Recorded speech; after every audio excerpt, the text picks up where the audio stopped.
May apps kayo ng Joyride. Naglilibre sakay kami. Sana all. May apps ka ng Joyride. Check mo. Check nga. Oo nga, libre sakay. Ay, hindi, meron ako. Oo, meron Tara, ako. gigilid lang tayo kasi... What's up sa inyo mga kabayan? Ngayong araw, hindi muna tayo mamimigay ng free foods. Mag-a-apply muna tayo bilang isang MC Taxi, Joyride Rider. Sa pag-apply sa Joyride mga kabayan ay simple lang naman yung mga dapat gawin. Ipasa mo lang yung skill test at saka konting requirements. At syempre, tapusin mo yung 2 oras na seminar nila. Para yun sa safety ng pasahero mo at safety mo. Dito mo rin malalaman kung ano yung mga batas ng Joyride. Pagkatapos ko nga ma-activate ay eto tayo. Maghahanap tayo ng first booking. May apps kayo ng Joyride. Naglilibre sakay kami. May apps ka ng Joyride. Check mo. Check nga. Oo nga, libre sakay. Ito ay bubuk natin yan, oh. I-scan ko yan.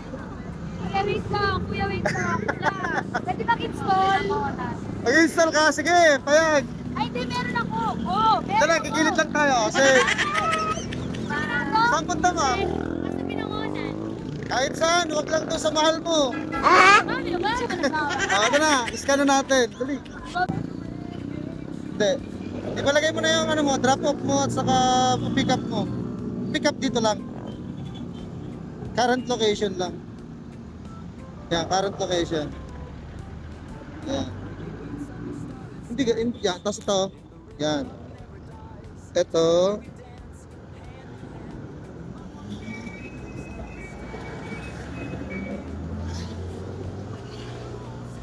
Uy. Tapos, ito, di-generate natin.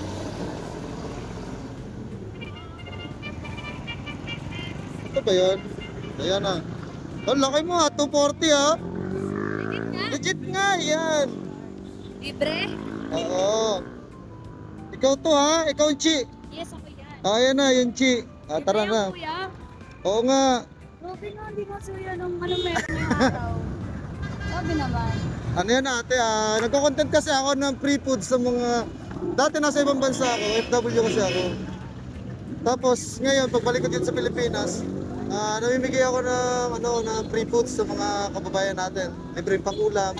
Tapos ngayon, nag-joyride ako, move it, tapos, wala ka. Pag mag-free sakay ako sa lahat ng yan. Ayan, lagay natin dito. Pero kuya, bakit mo siya ginagawa? Wala, gusto ko lang makatulong sa kapwa. Sana all. Sige, ito ka na.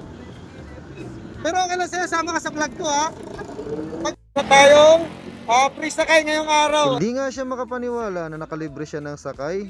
Medyo malayo-layo rin kasi yung location niya. Yung booking kasi sa Joyride apps ay nagkakahalaga ng 240 pesos at medyo malayo-layo rin yung location niya. Pero okay lang yun kasi kasama talaga sa adhikain ni Mamang Guard yun, ang makalibreng sakay sa ating mga kababayan. Kaya sa mga susunod, maglilibre sakay tayo sa Move It at saka sa Angkas.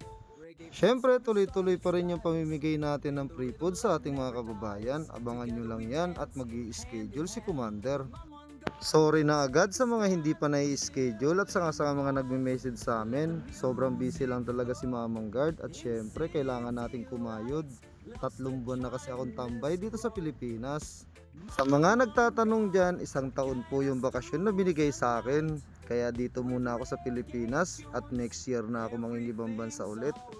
At sa loob ng 1 taon na yun, gagawa tayo ng kabutihan dito sa Pilipinas. Medyo dumarami na kasi yung masasamang tao dito sa Pilipinas, especially sa mga politiko. Kaya gagawa tayo ng konting kabutihan sa pamamagitan nitong ginagawa ko. Kaya kapag napanood mo tong video ko, suportahan mo to kabayan para to sa kabutihan. At syempre, isang araw, ikaw naman ang mapapangiti ni Mamang Guard. Kaya maraming salamat sa mga sumusuporta kay Mamang Guard. Patuloy lang tayong gagawa ng kabutihan sa kapwa at magpapangiti. Kaya sa mga lumalaban ng patas dyan, shoutout sa inyo. Kahit sobrang hirap ng buhay dito sa Pilipinas, laban lang.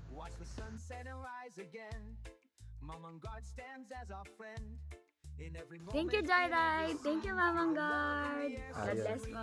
Ayan, legit yan. At yun, mission success. Nakapagpangiti na naman tayo ng isang kababayan dito sa Pilipinas. Sa susunod, ikaw naman ang pangingitiin ko, kabayan. Salamat!